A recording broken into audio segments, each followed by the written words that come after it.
விதத்தில் பல ரூபத்தில் வந்து மக்களை சீரழித்து கொண்டிருப்பது உண்மை. இப்போ வந்து திருச்சியில் அந்த காவல் குடியிருப்பு உள்ளே போயிட்டு வெட்டும் போது அதுக்கு காரணம் ஒரு போதையில் இருந்தவன் தான் அப்படி செய்ய முடியும். தன்னிலை மறந்தவன் தான் அதை செய்ய முடியும் ஒழிய ஒரு காவலர் குடியிருப்பு உள்ளே போகும்போது காவலர் குடியிருப்பு தான் போகிறோன்னு சொல்கிற அந்த அச்சம் இல்லாமல் போனதுக்கு காரணம் அவன் போதையில் இருந்தானா இல்லாட்டி ஏதாச்சும் வெதர் இன்ஃப்ளூயன்ஸ் ஆஃப் ட்ரக்ஸ் அப்படின்றது எனக்கு புரியல. அதனால் இது வந்து நீ பார்த்தீங்கன்னா அது ஏற்கனவே இது பண்ணியிருக்கேன். இதுக்கு வந்து எல்லாம் உறுதுணையாக இருந்திருந்தாங்கன்னா இன்றைக்கி வந்து எல்லாம் ஒழிச்சிருக்கலாம். இதுதான் எல்லாருடைய இதுவும் போட்டிருக்காங்க. ஸோ மதுவை ஒழிப்போம் அப்படின்னு சொல்லும் போது we have to take severe action.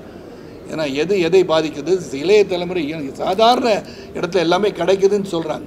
ஆகவே போதை வந்து இந்த மாதிரி வன்முறையை தூண்டுகிறதா அப்படின்னு பார்க்க வேண்டியிருக்கு. அதனால தான் ஆதவ அர்ஜுன் கூட சொல்கிறாரு, அவரும் வன்முறையை தூண்டுறாருல. இதுதான் உங்களுக்கு நல்ல செய்தி. வந்து தொட்டு பாருன்றாரு. யார் தொட போகிறா, என்ன பண்ண போகிறா? What are you talking? Talk politics, talk about people. What is your plan for the future of the people? மக்களுக்கு என்ன செய்ய போகிறோன்னு சொல்கிறத விட்டுட்டு எங்கள் தலைவன் வந்து தொட்டுப்பார் அப்படின்னு என்ன வந்து தொட்டுப்பார் அப்படின்னு சொன்னால் யாரும் வந்து 4 பேர் வந்து அடித்த பிறகு இவங்க திருப்பி அடிப்பாங்களா?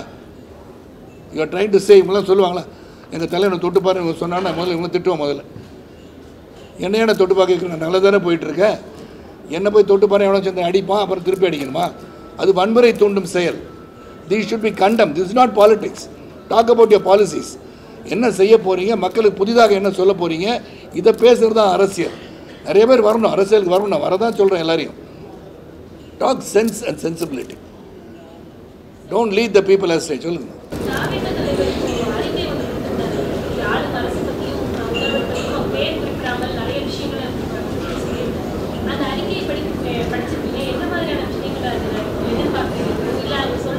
அவர் சொல்கிற விஷயம் எதுவுமே நான் வந்து பெருசாகவே எடுத்துக்கிறது இல்லைங்க. It's just a new party which has started has not proved anything. Prove பண்ணுறது 2026 தேர்தல் நின்ன பிறகு ப்ரூவ் பண்ணுறதுக்கு அவரை பற்றி நான் வந்து பத்திரிகை சகோதரர்கள் சொல்கிறேன். Let them all prove themselves, then talk about them. அப்போ நீங்கள் என்ன சார் ப்ரூவ் பண்ணிட்டு வந்து உட்காந்துருக்கீங்கன்னு கேட்டிங்கன்னா, நான் வந்து பொது வாழ்க்கையில் முதல்ல இருந்துகிட்ருக்கேன். கேட்டு பாருங்கள். ரசிக மன்றத்தை நடத்தும் போது எப்படி நடத்தணும், அந்த ரசிக மன்ற காலத்தில் எவ்வளோ பேருக்கு உதவி பண்ணியிருக்கோம், எங்கே வேணால் போய் பாருங்கள். You can also verify, which is not there because social media was not strong at that point of time. அப்போ நான் வந்து இப்போ எல்லாம் நான் இதான் செஞ்சுருக்கேன்னு சொல்லலை. ஸோ நான் வந்தது வந்து பொது வாழ்க்கைக்கு வந்தது பல காரணங்கள் உண்டு. பொது வாழ்க்கைக்கு வர்றது என்னுடைய குடும்ப பாரம்பரியத்தை பார்த்தீங்கன்னா பொது வாழ்க்கையில் இருப்பவர்கள் அரசியல் இருந்திருப்பவர்கள். KTK Thangamani CPI dollars leader in CPI KTK Thangamani பெரியப்பா தான். சிபா ஆதித்தனார் என் பெரியப்பா தான். கேபி கந்தசாமி மைத்துனர் திராவிட முன்னேற்ற கழக அமைச்சராக இருந்திருக்கார். ஸோ என்னை பொறுத்த வரைக்கும் அரசியலில் ஊறி அரசியலை பற்றி தெரிந்து கொண்டு பொது வாழ்க்கையில் ஈடுபட்டு ஒரு இயக்கத்தில் நினைத்து கொண்டு செயல்பட்டவன் நான். அதனால் என்ன நடக்குது, மக்களுக்கு என்ன புதிதாக சொல்ல போகிறோம், what is the requirement of the பீப்புள்ன்றதை கணிக்கணும் முதல்ல. அதை விட்டுட்டு என் தலைவனை தொட்டுப்பார், என்ன பண்ணுறோம் பாரு, கூட இருக்கணும், உன்னை வெட்டிடுவோம் குத்திடுவோம் பேசுகிறதா அரசியலாக? We talk about policy. மக்கள் வந்து என்ன பண்ணணும், what are we going to tell the new generation that is there. 2025 அதிகமான இளைஞர்கள் நாடு இந்தியான்னு இருக்கும்போது we have to make our country proud. We have to make our country grow. Economically 4வது இடத்துல முதல் இடத்துக்கு எப்படி போகணுன்ட்டு சிந்திக்கணும். அதுக்கான திட்டங்கள் வைத்திருக்கீங்க சொல்கிறது அரசியல்.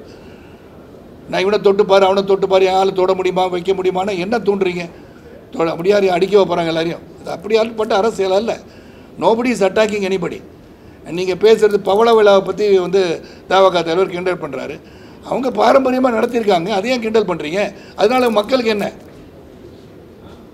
நாளைக்கு வந்து நான் வந்து 70வது வயசு கொண்டாடுறேன், சிறப்பாக கொண்டாடுறேன் அப்படின்னா 70 வயசு கொண்டாடுறது அதுக்கு தான் சொல்லுவோம். அப்படி கொண்டாட சொல்ல முடியாது. Talk sense.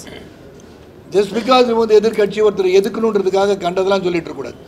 நியாயத்தை சொல்லணும், உண்மையை சொல்லணும். நீங்கள் என்ன பண்ண போகிறீங்கன்னு சொல்ல அந்த கட்சியை பற்றி நீங்கள் கேள்வி கேட்டுறீங்க. இனிமேல் அந்த கேள்வியை கேட்காம அவரை கூப்பிட்டு ஒரு 1000 ப்ரெஸ்ஸை வச்சு பதில் சொல்லுங்கள். Ask him his policies. Let not his party talk about people, instigate violence. அது பண்ணாமல் இருக்கிறது நல்லது நான் நினைக்கிறேன். 70 ஆண்டு பவள விழா கொண்டாடக்கூடிய ஒரு கட்சி இன்னைக்கு ஆரம்பிக்கப்பட்ட தாவேகா பற்றி அவங்க பவள விழாவில் பேசுறது சரின்னு நினைக்கிறீங்க? ஏன்னா அவர் வந்து அந்த மாதிரி இழிவாக பேசிகிட்டு இருக்கார்ல, கையை வச்சு பாருன்றாரு. அப்புறம் இது பத்திரிகையாளராகவே இருந்திருக்கீங்க. நான் பத்திரிகையாளர் தான். இப்பயும் இன்னைக்கு இருக்கக்கூடிய மூத்த பத்திரிகையாளர் ஒருவர் வந்து அவங்க தலைவரை செருப்பால் அடிப்பேன் அப்படின்னு சொல்லும்போது அவங்க ரிப்ளை பண்ணதானே செய்வாங்க. அது சரியாகத்தானே இருக்கும். ரிப்ளை பண்ண தான் செய்வாங்க அப்படின்னு சொன்னால் பல பேர் பேசுகிறாங்க, அவங்க கண்டிக்கவும் செய்கிறாங்கல்ல. ஒருத்தர் பேசிகிட்டு இருக்கார், அவ்வளோமா அவதூறு சேர்த்து பேசிகிட்டு இருக்கார், ஒருத்தர் பதவி விலக்கம் செய்கிறாங்க, திருப்பி சேர்த்துக்கிறாங்க. இது வந்து அப்பாற்பட்ட ஒரு இட்ஸ் நாட் அதையும் நான் வந்து 100% ரைட்டுன்னு சொல்லலை. Let us improve the political situation scenario. அனைவரும் அரசியலுக்கு வர வேண்டும் சொல்கிற போது அந்த பாடத்தை கற்றுக்கொள்வதற்கு பொலிட்டிக்கல் சயின்ஸ் படிச்சு வர மாணவனுக்கு நம்ம என்ன சொல்லி தரப்போகிறோம்? Let us leave something behind for them to ஃபாலோங்க. என்னை பொறுத்து அதான் நான் சொல்லுவேன். எனக்கு யாருமே காழ்ப்புணர்ச்சி கிடையாது. ஆனால் எது நியாயமோ அது மட்டும் தான் எனக்கு பேச தெரியும். அட்டாக் பண்ணுறதுக்காக அட்டாக் பண்ணுறவன் நான் கிடையாது. I don't hit below the belt. எனக்கு வந்து நியாயமாக இருந்தால் நியாயம்னு சொல்லுவேன். அது உங்களுக்கு நியாயமாக படாட்டி ஐம் சாரி. என்னை பொறுத்த வரைக்கும் அதுதான். என்னை பொறுத்த வரைக்கும் வந்து என் மகன் வந்து சூப்பர் ஸ்டார் ஆகணும்னு சொல்கிறது தப்புனா எனக்கு வந்து அப்புறம் எனக்கு வந்து உரிமையே கிடையாதா? அது எப்படி அவர் சூப்பர் ஸ்டார் ஆவான்னு கிண்டலாக பண்ணுவோம்? Every father will think the son has to become somebody big. அதுக்கு ஒரு ஸ்டேட்மெண்ட், அது வந்து உடனே இந்த கேள்வி, இவர் இப்படி சொல்லலாமான்னு கேள்வி, அதுக்கு ஒரு பதில். அது அல்ல. பீப்புளுக்கு என்ன பண்ண போகிறோம்? What is it that we are going to do for the பீப்புள்ன்றே சொல்ல மாட்டேன்றாங்க இந்த கட்சின்னு. அப்புறம் எப்படி? அப்போ we have to do something. அதுதான் என்னுடைய கருத்து. தேர்தலுக்கு 3 நாளைக்கு முன்னாடி வந்து ஆக்டர் அபிநய் இருந்தாரு. நம்ம பார்க்கும்போது இறுதி சடங்குல வந்து முக்கியமா நின்னது கேபிஒய் பாலா போனவங்க தான் நின்னாங்க. இந்த தமிழ் இண்டஸ்ட்ரியில வந்து முக்கியமா முன்னணியில் இருக்கக்கூடிய நடிகர்கள், பிரபலங்கள், இந்த மாதிரி நலிவடைந்த கலைஞர்கள் பின்னாடி நிற்க வேண்டிய தேவை இருக்கா? அதாவது இறுதி சடங்குல கூட அவங்களுக்கு இம்பார்ட்டன்ஸ் கொடுக்காததுக்கு என்ன காரணம் நீங்க நினைக்கிறீங்க? அதாவது முதல்ல இது வந்து I don't want to deviate to the whole thing. முதல்ல எனக்கு வந்து அவரை பர்சனலாக தெரியாது. பர்சனலாக தெரியாட்டி வருத்தம் தெரிவிக்கணும் இல்லையா? அப்போ எனக்கு டோட்டலாகவே தெரியாது அவரை. தினமும் வந்து பல பேர் தமிழ்நாட்டிலையும் சரி ஆல் இண்டியா லெவல்லையும் மற ஒவ்வொருத்தருக்கும் நம்ம போய் நேரடியாக சென்று அஞ்சலி செலுத்த முடியாது. வருத்தங்கள், ஆழ்ந்த வருத்தங்கள் எனக்கு இருக்குது. ஆனால் இங்கே நடிகர் சங்கம்னு ஒன்று இருக்கிறது. அப்போ whether was member of the நடிகர் சங்கமாக இருந்தாரா? அப்படி மெம்பராக இல்லாட்டி கூட நடிகர் சக கலைஞர் தானே என்று அவங்க முயற்சி எடுத்திருக்கலாம். நீங்கள் வந்து அவங்கள போய் கேட்கணும். என்னை பொறுத்து அதுதான். நான் வந்து நடிகர் சங்கம் இல்லை. நான் வந்து நடிகர் சங்கத்தின் முன்னாள் உறுப்பினர், முன்னாள் தலைவர் வந்து முன்னாள் செயலர், முன்னாள் உறுப்பினர் வந்து இப்போ நான் உறுப்பினரும் கிடையாதுங்க. But I feel for Abhinay because it been suffering a long time. தெரியாதுல்ல. இப்போ பொன்னம்பலம் உடம்பு சரியில்லைன்னு சொல்லி பொன்னம்பலம் வீட்டிலேருந்து ஃபோன் பண்ணாங்க. பொன்னம்பலம் ஃபோன் பண்ணார். I came to know. I started helping him. இவரை பற்றி எங்களுக்கு தெரியாதுல்ல. தெரிஞ்சவங்க உதவி பண்ணியிருக்காங்க. அப்பயே சொல்லியிருக்கலாம்னு நான் நினைக்கிறேன். இப் Bala hut come and told me, sir இந்த மாதிரி இருக்குது சார், ஹெல்ப் பண்ணுறீங்களா, நம்ம போய் பார்க்கலாமான்னு 100% நான் போயிருப்பேன். எனக்கு தெரியாது. இறந்த பிறகு தான் செய்தியே வருது. Till then I don't know that's அபிநய்ன்ற ஆர்டிஸ்ட் வந்து இஸ் சஃபரிங் ஃப்ரம் கேன்சர். எனக்கு தெரியாது. இப்போ நான் பல பேர் கேன்சரில் சஃபர் பண்ணுறாங்க சொன்னால் தான் எனக்கு தெரியும். அதிமுகவை பொறுத்த வரைக்கும் அதிமுக மீது ஒரு அதீத அக்கறை கொண்டவர் சரத்குமார் அவர்கள். பல்வேறு காரணங்கள். யார் மேலே? அதிமுக மீது அக்கறை கொண்டவரா? பல்வேறு காலகட்டங்களில் அவங்களுக்கு நீங்கள் பல உதவிகள்லாம் செய்திருக்கீங்க. அப்படி இருக்கும் பொழுது இன்னைக்கு அதிமுகவில் இருந்து செங்கோட்டையன், டிடிவி தினகரன், சசிகலா அவர்கள் இவங்கெல்லாம் பிரிஞ்சு நிற்கும் பொழுது 2026 சட்டமன்ற தேர்தல் சரியாக இருக்குமா? இந்த 2026 சட்டமன்ற தேர்தல் வந்து அனைத்து இந்திய அண்ணா திராவிட முன்னேற்ற கழகம், பாரதிய ஜனதா கட்சி இணைந்து செயல்பட போகிறாங்க. இன்றைக்கி என்னதான் இருந்தாலும் கூட வந்து விலகி போகும்போது உண்மையிலே ஒரு ஒற்றுமையாக இருக்கணும்னு இன்றைக்கி நான் நினைக்கிறவன் தான். நான் வந்து I am nobody to say what should be done, என்ன ஆக்ஷன் அனைத்து இந்திய அண்ணா திராவிட முன்னேற்ற எடுக்கணும் என்னால் சொல்ல முடியாது. என்னை பொறுத்த வரைக்கும் ராமர் வந்து இறைவன் அவதாரம். ராமருக்கு அணிலும் தேவைப்பட்டது. கிஷ்கிந்தாவிலிருந்து வானர சகோதரர்களும் தேவைப்பட்டார்கள். ஆக அனைவரும் அரவணைத்து சென்றால் அது வெற்றிக்கு வந்து உறுதுணையாக இருக்கும் என்று நம்புகிறவனா, அது அவங்களுக்குள்ளே என்ன நடந்துச்சுன்னு எனக்கு தெரியாது. ஸோ அந்த பேசிஸ் ஆஃப் திஸ் மக்கள் பார்க்கும்போது எல்லாம் ஒற்றுமையாக இருந்தால் நல்லா இருக்குமே அப்படின்னு நீங்களும் ஆதங்கப்படுறீங்க உங்களுக்கு மனசுக்குள்ளே. அதனால் ஒற்றுமையாக இருக்கிறது நல்லது. அதே மாதிரி தான் டாக்டர் ஐயாவும் அன்புமணி அவர்களும் ஒன்றாக இருந்தால் நன்றாக இருக்கும்னு நான் நினைப்பேன். ஐ டோன்ட் வாண்ட் எனிபடி யாரையும் உடைச்சு பார்க்கணும், பிரித்து பார்க்கணும்னு எண்ணம் எனக்கு கிடையாது. பாஜக சொல்லி தான் கூட்டணி, அதாவது பாஜக சொல்லி தான் இந்த ஒருங்கிணைப்பு பணியை முன்னெடுத்தேன் அப்படின்னு செங்கோட்டையன் சொல்றாரு. இதே போலதான் முன்னாடி ஓபிஎஸும் அவர்களும் சொல்லியிருந்தாரு. டிடிவி தினகரன் அதை தான் சொல்லிட்டு இருந்தாரு. ஆனா சொல்லிட்டு இருக்கு எல்லாருமே அதிமுகல இருந்து வெளியில இருக்காங்க, பாஜகல இருந்து வெளியே வந்துட்டாங்க. இது பாஜகவை நம்பி அவர்கள் பேச்சை கேட்டவர்கள் இன்றைக்கு தனித்தனியா நிக்கிறாங்கன்ற மாதிரியான ஒரு பிம்பம். அவங்க வந்து அவங்க சொல்லி தான் செய்கிறாங்கன்றது திருப்பி அதே தான் முதல்ல சொன்னது தான் பதில். அதாவது கண்ணால் பார்ப்பது போய் காதால் கேட்பது போய் தீர விசாரிப்பது. அவங்க சொன்னாங்களான்னு நமக்கு தெரியாதுல்ல. யார் யாருக்கு கட்டளை இட்டால் அது அவங்க சொல்கிறாங்க. But whether they hut set, நீங்கள் சொன்ன அவங்க so sir mister X sir told me இதை போய் பண்ணுங்கன்னு சொன்னாங்கன்னு சொன்னால் அப்போ அவங்க சொல்லலாம். அந்த கோர்ட் இல்லாமல் அவங்க சொன்னதை தான் அவங்க செஞ்சோன்னு சொல்லும் போது இட் ஜஸ்ட் ஒரு மாதிரி ஏதோ அவங்களுடைய ஆதங்கத்தை சொல்கிற மாதிரி இருக்குல்ல. அவங்க சொல்லி தான் சொல்கிறாங்கன்னு எனக்கு தெரியல. அதிக தான் கேட்குறேன்.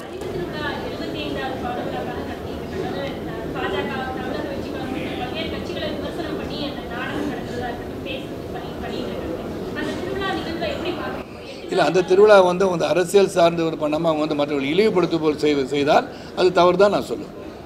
அவங்க வந்து அவங்களுடைய சாதனைகளை சொல்லி கொண்டு சென்றால் சிறப்பாக இருக்கிறவங்களே மற்றவர்கள் இழிவுபடுத்துறதுக்காக ஒரு விழாவை எடுக்கக்கூடாது நான் நினைப்பேன். மாற்றுக் கட்சியிலிருந்து வந்த பல முக்கிய நிர்வாகிகளுக்கெல்லாம் பாஜக ஒரு முக்கிய பொறுப்புகள்லாம் வழங்கிட்டு இருக்காங்க.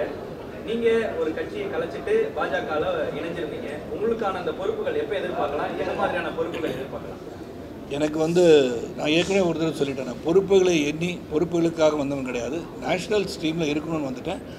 இப்போ வந்து நேஷ்னல் பிரசிடெண்ட் வந்து இன்னும் அவங்க இன்னும் தேர்ந்தெடுக்கலை. இப்போ பீகார் தேர்தல் நாளைக்கு வந்து ரிசல்ட் வந்துடும். வந்த பிறகு வந்து maybe they will appoint the national president வந்த பிறகு தான் they will can appoint people. அதனால் I am waiting for it. இப்போ இங்கே இருக்கிற எல்லாருக்கும் மாநில பொறுப்பு தந்திருக்காங்க, மாவட்ட பொறுப்பு தந்திருக்காங்க, மண்டல பொறுப்பு தந்திருக்காங்க.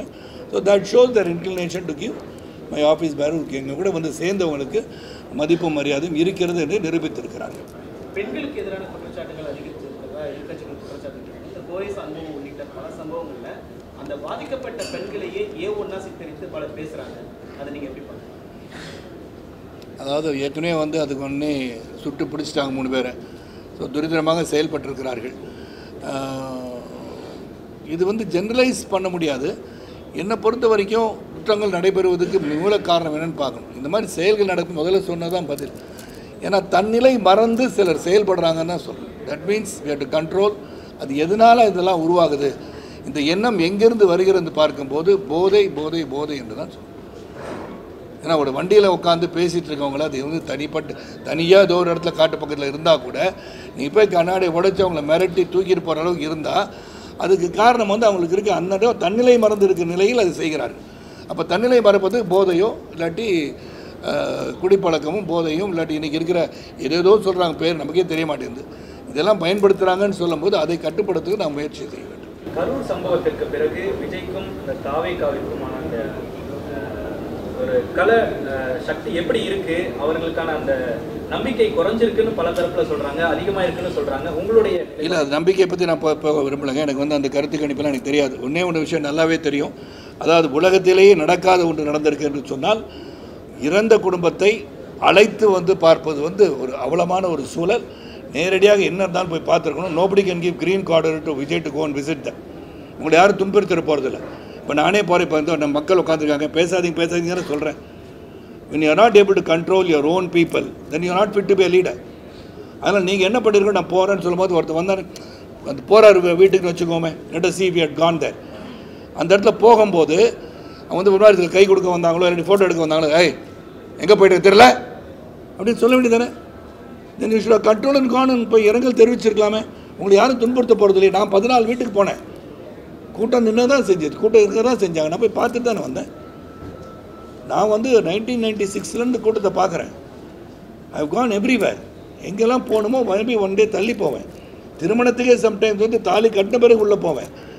ஏன் தாலி கட்டு உள்ளே போவேன்னா, நான் போகும்போது அங்கே இருக்கிற விருந்த உறவினர் உற்றார் உறவினர்கள் பாதிக்கப்பட்டு சேருக்கீரை தள்ளி என்ன பார்க்க முண்டியடிச்சு வந்துடக்கூடாது. நான் வெளியே தான் தம்பி நிற்பேன். கல்யாணம் முடிஞ்சு தாலி கட்டணும் சாப்பிட போகிறாங்கன்னா உள்ளே வந்து அவனை வாழ்த்து சொல்கிறேன்லாம் சொல்லியிருக்கேன். So I organise myself. So think before you do anything and you take the blame also.